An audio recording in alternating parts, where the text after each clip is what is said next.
Mohpada SEBI वळणाजवळ scooty अपघातात तरुणाचा मृत्यू, 1 जखमी।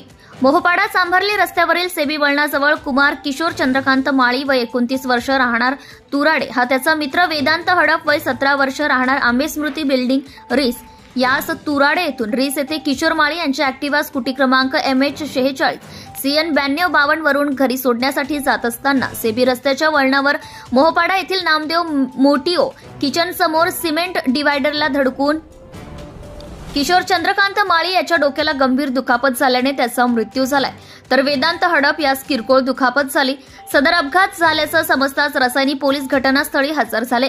या प्रकरणी रसायनी पोलीस ठाण्यात BNS कलम 106(1), 281, 125(अ), 125(ब) अन्वये गुन्हा दाखल असून रसायनी पोलीस ठाण्याचे वरिष्ठ पोलीस निरीक्षक संजय बांगर यांच्या मार्गदर्शनाखाली सहाय्यक पोलीस निरीक्षक जाधव पोसई माळी अधिक तपास करीत आहे। Maharashtra news bureau report. Subscribe now and press the bell icon. Never miss an update.